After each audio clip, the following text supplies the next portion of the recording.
Assalamualaikum warahmatullahi wabarakatuh. Halo teman-teman, perkenalkan nama saya Prima Sakadanis. Saya kelas 5 dan sekolah di SD Angtua 3 Surabaya. Nah, tentunya teman-teman mengetahui cerita rakyat Surabaya. Baiklah, saya akan bercerita salah satu cerita rakyat Surabaya, yaitu Joko Dolog. Begini ceritanya teman-teman. Singkat cerita, terjadi pertemuan antara Joko Taruna dan Joko Jumput. Misalnya ada orang yang ingin bersangkutan ini. Bagaimana pendapatmu? Apakah kamu setuju? Tanya Joko Taruna.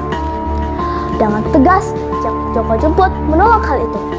Sayalah orang pertama yang akan menghukum orang itu. Dengan merusak hutan, maka akan terjadi bencana besar. Memangnya siapa orang yang akan merusak hutan itu? Apakah kamu tahu Joko Taruna? Tanya Joko Jumput. Ada, dialah orang yang melemparkan saya ke dahan. Namanya Situbondo, jawab Joko Taruna. Marahlah Joko Jumput mendengar penjelasan Joko Taruna. Lalu dia menanyakan di mana keberadaan Situbondo dan bagaimana ciri-cirinya. Lalu Joko Taruna menjelaskan semuanya. Baiklah Joko Taruna, kamu di sini saja, biar saya cari orang yang bernama Situbondo. Joko Jumput langsung berlari meninggalkan Joko Taruna. Tertawalah Joko Taruna melihat suasatnya berhasil. Hei Joko Jumput, kalau kamu sudah mengalahkan Situbondo, ambil ikat kepalanya, lalu tunjukkan kepada saya, teriak Joko Taruna. Baiklah, jawab Joko Jumput sambil berlari mencari Situbondo. Beberapa saat kemudian, Joko Jumput bertemu dengan orang di tengah hutan yang ciri-cirinya persis sekali seperti yang disampaikan oleh Joko Taruna. Berarti ini yang namanya Situbondo, gumam Joko Jumput dalam hati. Hai Kisanak, benarkah kamu yang bernama Situbondo? Seketika Situbondo berhenti dari pekerjaannya memotong semak belukar. Ya, benar, aku Situbondo. Siapa kamu datang-datang teriak-teriak memanggil saya? Tanya Situbondo sambil mengusap keringatnya. Benarkah kamu berkeinginan merusak hutan ini? Tanya Joko Jumput. Bukan.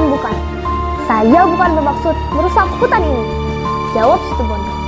Namun, tanpa berkata banyak, langsung Joko Jumput menyerang Situbondo. Pertarungan itu sangat sengit. Hingga sore hari, pertengkaran itu belum nampak siapa yang kalah dan siapa yang menang. Tetapi lama-kelamaan kelihatan Joko Jumput terdesak mundur. Akhirnya Joko Jumput mengeluarkan senjata andalannya yang berupa cemiti pemberian ayahnya. Akhirnya Situbondo terpuruk terkena sabetan cemiti Joko Jumput. Dan Joko Jumput serta-merta mengambil ikat kepala Situbondo. Setelah itu, Situbondo melarikan diri ke arah timur dan menetap di sebuah desa yang sekarang dinamakan Situbondo. Setelah memenangkan pertempuran itu, Joko Jumput memberikan ikat kepala Situbondo kepada Joko Taruna. Dan seketika itu juga, tanpa mengucapkan terima kasih, Joko Taruna berlari meninggalkan Joko Jumput menuju Kadipaten Surabaya untuk menghadap Adipati Jayenggrana. Gus Adipati, saya telah memenangkan pertandingan. Situbondo melarikan diri. Ini buktinya, ikat kepalanya ada di tangan saya, kata Joko Taruna kepada Adipati Jayenggrana. Namun, dengan terengah-engah, Joko Jumput tiba di Kadipaten Surabaya dan membantah itu semua. Joko Jumput sambil menunjukkan keris Situbondo yang menjadi andalannya ada di tangannya. Betapa malunya Joko Taruna karena kebohongannya terbongkar. Maka dia pun pergi menyendiri di pojok Kadipaten. Adipati Jayenggrana marah besar atas kebohongan ini, lalu menghampiri Joko Taruna yang sedang duduk termenung menahan malu. Joko Taruna, panggil sang Adipati. Namun Joko Taruna diam saja tak menjawab. Joko Taruna, memanggil Adipati, diam saja. Heh, Joko Taruna, teriak Adipati. Kamu tidak mendengar panggilan saya dan kamu kenapa diam saja? Seperti patung saja kamu ini.